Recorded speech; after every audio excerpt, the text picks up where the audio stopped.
আমরা আমাদের Islamic justice ব্যবস্থাটাই চাই। আমরা যারা শিক্ষার্থীরা আছি, আমরা যারা মহিলা কর্মজীবী যারা আছে, তারা হচ্ছে ঘরের বাইরে নিরাপদে বের হতে পারছে না, তাদেরকে সবসময় ভয়ের মধ্যে থাকতে হয়। আইন শৃঙ্খলা বাহিনী যেন আরো কঠোর হয় এবং যে ডেইলি যে এত রকমের রেপ কেস যেন হচ্ছে এগুলো যেন প্রতিরোধ হয়, না হলে আমরা নিরাপদ না নারীরা রাস্তায়।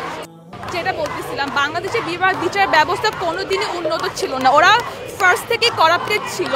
অ্যান্ড এখন আমি বলবো হ্যাঁ অবশ্যই অবনতি হয়েছে, এটা আমরা অনেক আশেপাশে তাকালেই বুঝতে পারি যে আগে থেকে এখন ক্রাইমের স্ট্যাটিস্টিক্স অনেক বেড়ে গেছে।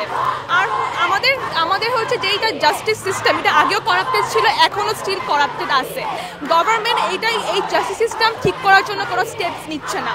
আর আমাদের যে দাবি এটা হচ্ছে রেপিস্টদেরকে ফাঁসি দিতে হবে, বাট আমরা একদম ফার্স্ট থেকে দেখে আসতেছি রেপিস্টদেরকে ফাঁসি দেওয়া হচ্ছে, বাট এটা কোনো কাজ করতেছে না, রেপিস্টরা স্টিল রেপ করতেছে।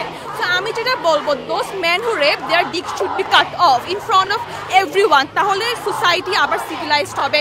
সব যারা রেপিস্ট আছে ওরা সবাই ভয় পাবে, ভয় পেয়ে আর হচ্ছে মেয়েদেরকে রেপ করবে না। তাই ফাঁসি ইনাফ না, আমাদের আরো বেশি এক্সট্রিম ওয়েতে যাইতে হবে রেপটাকে থামানোর জন্য।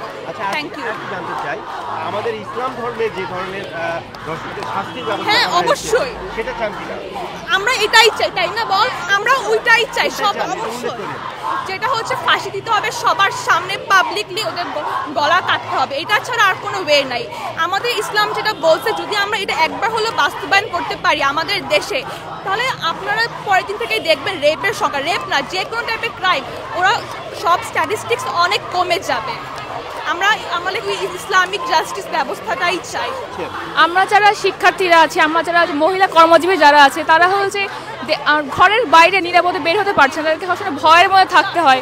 তো ধর্ষকরা আমাদের আশেপাশে ঘুরে বেড়াচ্ছে, তাদের বিরুদ্ধে প্রতিরোধ করার জন্য, তাদেরকে একটা সর্বোচ্চ শাস্তি দেওয়ার জন্য মূলত আমরা আজকে এই প্রচেষ্টা গড়ে তুলেছি। সাম্প্রতিক সময়ে কিন্তু ধর্ষণ বা নারীদের শ্লীলতাহানির ঘটনা বেড়েছে, কি কারণ হতে পারে বলে মনে করেন?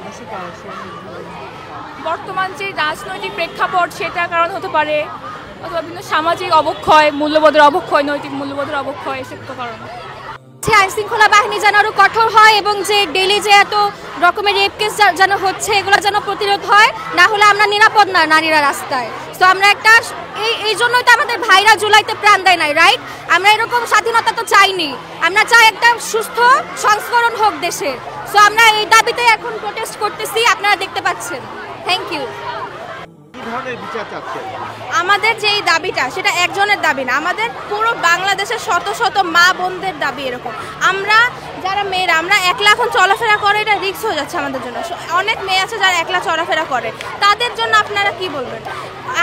ফাঁসি একদম যে ফাঁসি যে ধর্ষকদের দিতে হবে তা না, এর জন্য একদম শাস্তি হচ্ছে মৃত্যুদণ্ড। ফাঁসির চেয়েও একদম কঠিন শাস্তি দরকার, কারণ ধর্ষকরা এটাও মানছে না, তারা কিন্তু জানে যে তাদের ফাঁসি হবে, কিন্তু আমাদের আইন তাদেরকে ফাঁসি এটুকু যাচ্ছে না। ধর্ষকরা কি হচ্ছে, তারা টাকা দিয়ে মুক্তি পেয়ে যাচ্ছে, সেটাই হচ্ছে। কিন্তু আমাদের উচিত সকলকে কঠোর আইনের আওতায় আনা, প্লাস যাতে তাদের মৃত্যুদণ্ড একদম পুরো গলা কেটে দেওয়া। এটা ছাড়া সম্ভব না, কারণ তাদের ভয় আনা দরকার। আমরা চলাফেরা করতে পারছি না এটার জন্য।